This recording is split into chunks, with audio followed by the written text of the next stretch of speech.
Next up is non-human spirits and entities. And as far as what are they? Well, they can come from a lot of different spots.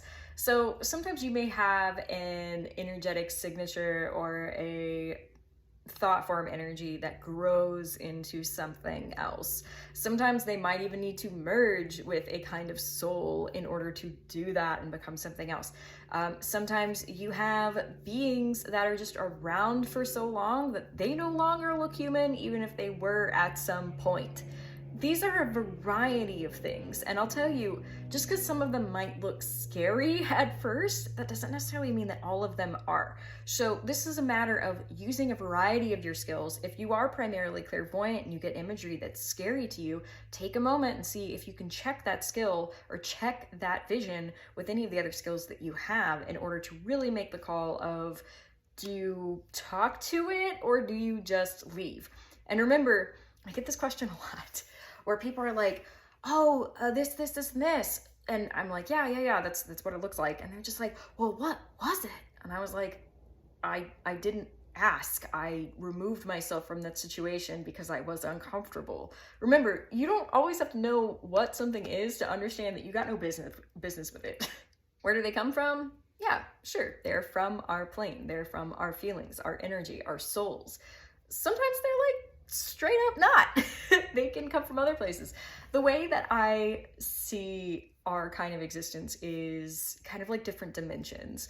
The best kind of example I can think of this is from the beginning credit scene of His Dark Materials, where you see all these worlds and they're all stacked up on one another, and then you have these like different portals that go to different worlds. Now, in my humble opinion, the higher the world is doesn't necessarily mean the better it is. It just means it's different on a frequency level. There's this other belief going around right now being like, oh, you want to get to the highest point. And I'm like, what if there is no highest point? What if it's just there are different points? I still attribute that back to a very westernized belief of, you know, getting to heaven or going to hell or something like that. I'm like, what if we're all just in different spots, and according to our frequency on how our soul works is where we just want to get back to or go visit or something like that. So when I see the world in kind of dimensions, it's kind of like we've got the places where we can be in the physical, but then there might be little holes and portals and what have you in different places that lead to different places, whether that's to another spot on the world, whether that is to another dimension that shares with our dimension. It can be a lot. It's one of those things like the more you realize you understand nothing, the more you understand everything kind of things. So if this is a big concept for you to grasp, and if it's getting kind of overwhelming, please understand, you don't have to get in detail. Just understand there are things that are not like us that are fine. They can be other places and here, depending on what they feel they need to do. Some examples of these might be the Fae. Fae is a very common one that's really coming back a lot. Another great podcast you may want to consider listening to is called Lore, Lore. Talks about a lot of other beings. There are different kinds of Fae depending on where you go. There could be Fae from the UK. There could be a kind of North American Fae. To be honest, I don't know all of the names of all of these things. I have met dragons. I have met nature spirits. I have met horses that can talk. All of these are typically guides when I talk to them, though I've also met other random non-human entities around as well.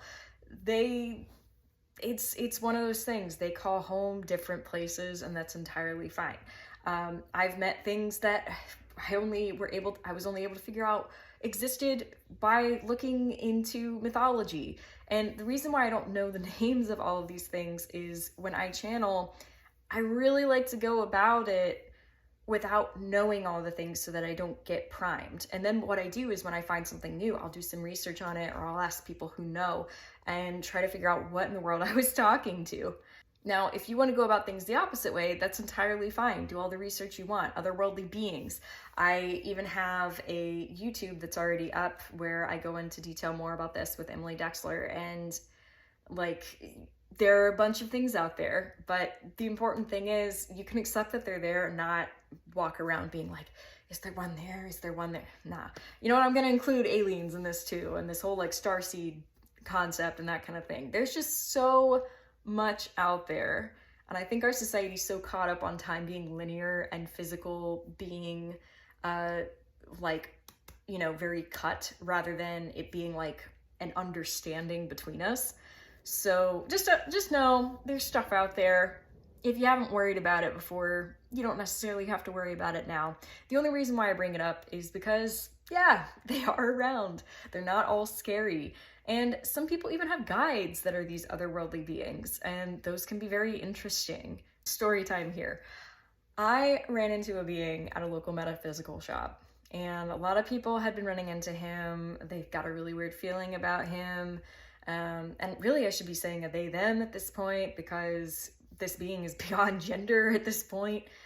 And people weren't really sure about it. So I went in and I kind of heard about this being, but nobody had really gotten a clear look at him.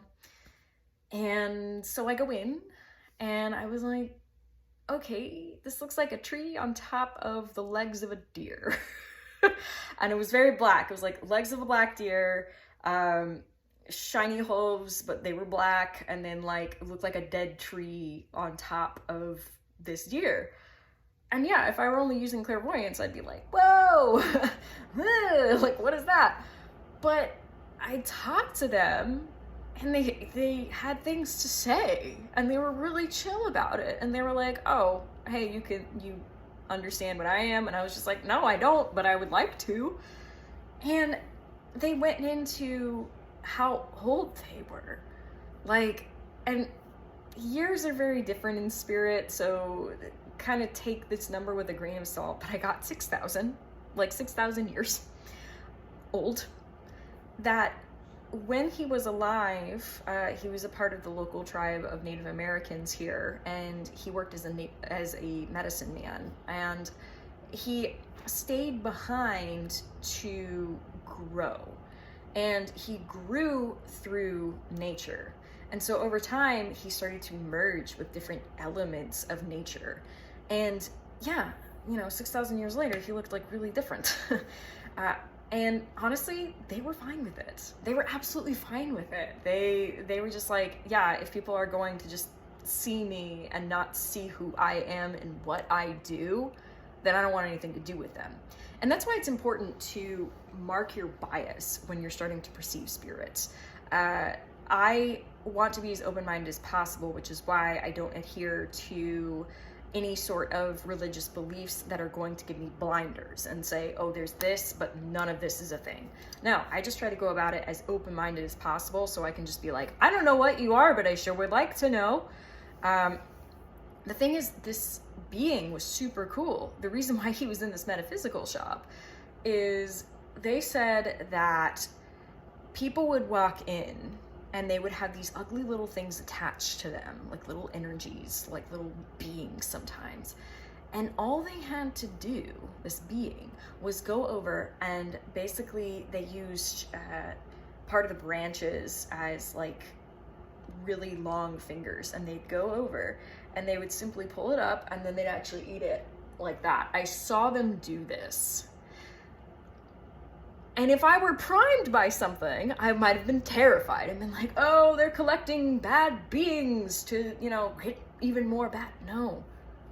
This medicine man was serving other people and also growing, because they had figured out how to take these negative forms and transfer them into power, so to speak. So yeah, they were really cool. In fact, when I first met them, I was like, hey, do you want to hang out like where I live? And they were like, no, I eat so well here. And I was like, noted. So yeah, that's the thing. Was this being human at one time? Yeah. Are they anymore? No, they're so beyond that. They are like kind of like a higher being, but not quite a deity. So just be open-minded about that. And hey, not every being's gonna like you, and that's entirely okay. So if you get the vibe that they don't like you, all you have to do is be like, hey, I see you got that space over there. Oh, do I need to be over there? No. Okay, so just kind of pull out. So are beings like this necessarily bad? If they're not bothering you, they're not bothering you, right? Like, it doesn't matter. That being said, if they are bothering you, like, it is bad, it's just not working with you, and you've tried to compromise with them, always try to compromise with them, because they might be like, oh, you know, this new house that you live in, it was built on part of my land where I have jurisdiction over, where I do this, and, you know, this specific thing. They have responsibilities oftentimes, just like we have responsibilities. So, or at least the higher beings are, I should say. So if your house is in the middle of, you know, some field that they used to look over, be like, oh, okay, understood. So while we're living here, can you be outside of the house and understand that we'll take care of it? Or like, oh, okay, is there a particular time that you come through during the day so that we don't bother you? Compromise. However, that being said, if you run into something that needs to be removed, yeah, you can do that. Sometimes it's just a matter of willpower, right? Like, I would say it's always a matter of willpower. You can move them out. Though depending on where their origin sits, you may have to talk to somebody who deals with that specific kind of practice, or a practitioner in particular. So examples may be, if you are dealing with an otherworldly spirit that is specifically associated to a Native American or First Nations tribe, they may not want to listen to you for a variety of reasons if you are not a part of that tribe yourself, right? So you may need to contact that tribe. You may need to just say, hi, can we have an understanding? I want to be respectful, right? Other practices, yeah, sometimes otherworldly beings might adhere to Christianity. Good luck with that. You know, like, it's not that it doesn't work. It's just a matter, you know, sometimes it does help to say in the name of so-and-so and mean it. So yeah, see if you can get a kind of feel of where they're coming from and what they would have recognized and what they would have respected when they were around. And once again, use that kind of language to see what you can do about the situation.